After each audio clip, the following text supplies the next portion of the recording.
Hallo zusammen und willkommen zu diesem Video. Wir haben es Mitte Juni, es ist strahlend blauer Himmel, nicht ein Wölkchen am Himmel. Also perfekte Voraussetzungen, um vielleicht möglicherweise ein ganz besonderes Naturspektakel heute Nacht fotografieren zu können. Und zwar leuchtende Eiswolken. Wenn du dich jetzt fragst, Moment mal, keine Wolke am Himmel, was will der fotografieren und was sind überhaupt leuchtende Eiswolken? Dann bleib dran, denn ich erkläre dir in diesem Video nicht nur, was leuchtende Eiswolken sind, sondern wann du sie möglicherweise fotografieren kannst und wie deine Kameraeinstellungen sein sollten.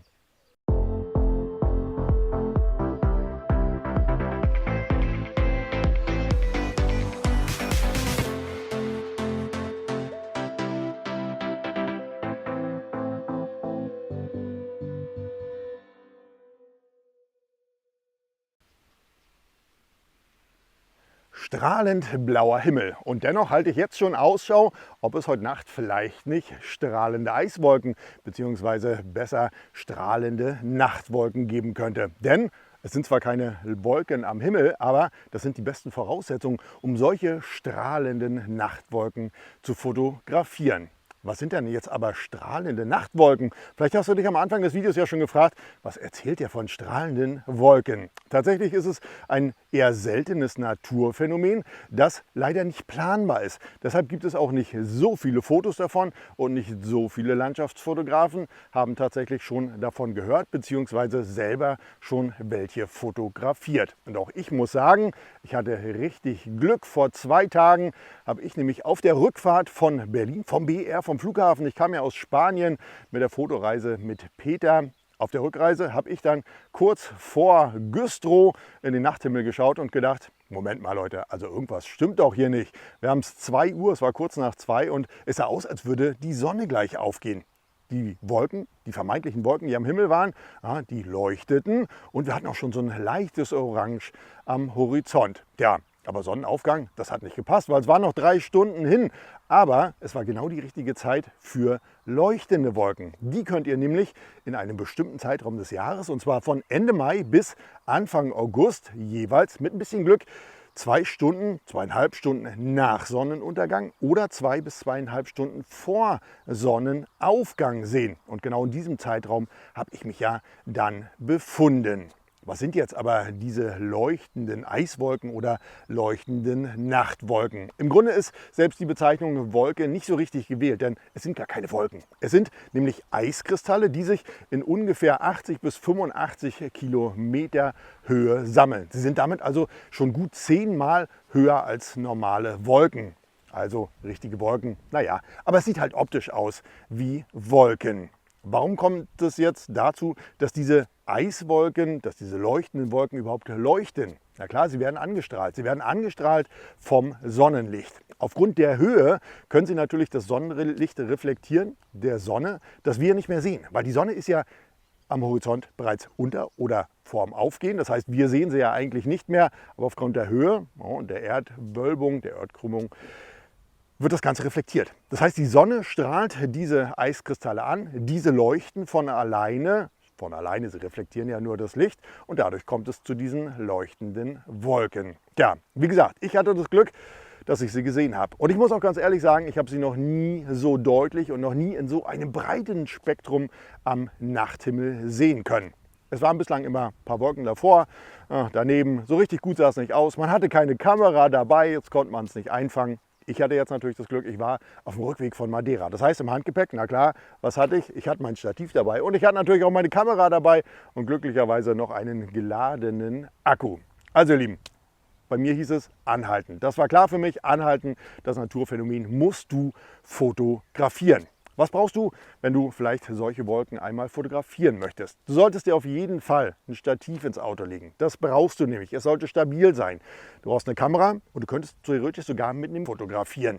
Bei mir ist es, weil es ja drauf war, das 1535 von Canon gewesen. Es ist schön weitwinklig und damit konnte ich natürlich auch schön viel aufs Bild drauf bekommen. Wenn du nicht so ein weitwinkliges Objektiv hast, mach ein Panorama. Mach einfach mehrere Aufnahmen, die kannst du nachher zusammensetzen im PC. Dann ersparst du dir das teure, weitwinklige Objektiv.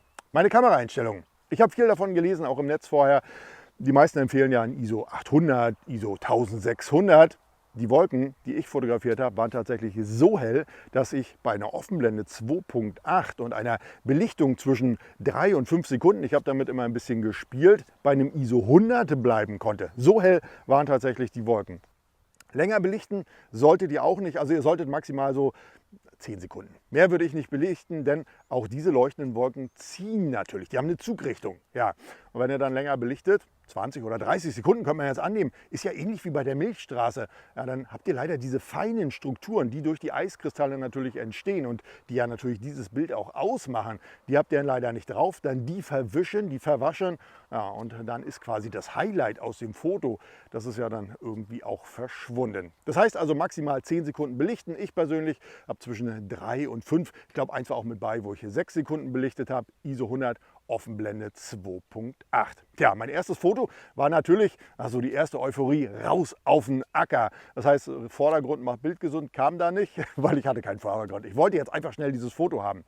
Natürlich bietet es sich mehr an, wenn du irgendwo Vordergrund hast. Das heißt, auch ich habe mir dann einen Vordergrund gesucht. Und zwar zum Beispiel einen Baum. Ja, den Baum, den sieht man hier sehr deutlich. Der war bei mir dann im Bild. Das heißt, der Baum hat meinen Vordergrund dargestellt. Wenn ihr zum Beispiel an so einem Feld seid, geht ruhig mal rum. Verändert eure Kameraposition und dann habt ihr vielleicht so einen Baum hier mit im Bild drin. Und der macht tatsächlich viel aus. Denn ja, es ist nun mal so, Vordergrund macht Bild gesund und das seht ihr hier am Unterschied dieses Bildes. Ich finde, mit den Bäumen im Vordergrund sieht das Ganze natürlich nochmal viel spektakulärer, ein bisschen harmonischer aus. Ich habe natürlich ein bisschen geguckt, dass ich den goldenen Schnitt kriege. Ganz hat es nicht funktioniert, denn das Hauptmotiv, na klar, waren ja die leuchtenden Wolken. Jetzt haben viele von euch mich gefragt, ja Rico, wie sieht es denn jetzt aus? Welche App hast du denn dafür benutzt, um das Naturphänomen hier zu fotografieren? Und das ist tatsächlich das größte Problem an diesen leuchtenden Nachtwolken. Deshalb gibt es auch nicht so sehr viele Fotos und deshalb ist es auch die Tatsache, dass viele vielleicht davon überhaupt noch gar nicht gehört haben. Denn es gibt aktuell keine Wettervorhersage, kein Wettermodell, mit dem man sagen kann, ja, heute Nacht, morgen Nacht, da gibt es diese leuchtenden Wolken. Gibt es nicht. Man kann es schlichtweg nicht vorhersagen. Deshalb gibt es auch keine App, ihr Lieben. Es gibt nur die Möglichkeit, viel Glück zu haben oder tatsächlich von Ende Mai bis Anfang August bei wolkenlosem Himmel sich 2 Stunden nach Sonnenuntergang oder 2 Stunden vor Sonnenaufgang rauszubegeben und mal einen Blick in den Sternenhimmel zu werfen. Ja, und vielleicht habt ihr Glück und seht diese leuchtenden Wolken, so wie es bei mir der Fall war. Aber vielleicht hast du ja auch schon mal leuchtende Nachtwolken fotografiert. Dann schreib mir doch mal gerne unten in die Videokommentare. Hast du sie, so wie ich es gemacht habe, rein zufällig vor die Linse bekommen? Oder vielleicht hast du sie auch nur gesehen und keine Kamera dabei gehabt. Das ist natürlich immer ärgerlich, ne? All das schreibt mir gerne unten in die Videokommentare. Tja, ihr Lieben, und wenn euch mein kleines Video zum Thema leuchtende Nachtwolken, ja tatsächlich ein nicht so bekanntes Thema und vor allem auch nicht so ein bekanntes Fotomotiv gefallen hat, dann lasst mir fürs Video doch gerne einen Daumen hoch da. Ja, und da das Wetter so gut aussieht, werde ich tatsächlich noch mal ein bisschen gucken, was könnte ich vielleicht heute Nacht, wenn ich Glück habe, hier als Vordergrund nutzen. So ihr Lieben, wenn euch das Video gefallen hat und ihr noch kein Abo dagelassen habt, dann ist jetzt der Moment, wo ihr ihn gerne abonnieren könnt, meinen Kanal. Denn ich gehe jetzt mir noch ein bisschen eine Location suchen, wo ich vielleicht heute Abend Glück habe und noch leuchtende Nachtwolken fotografieren kann. Ihr Lieben, in diesem Sinne, bis dahin.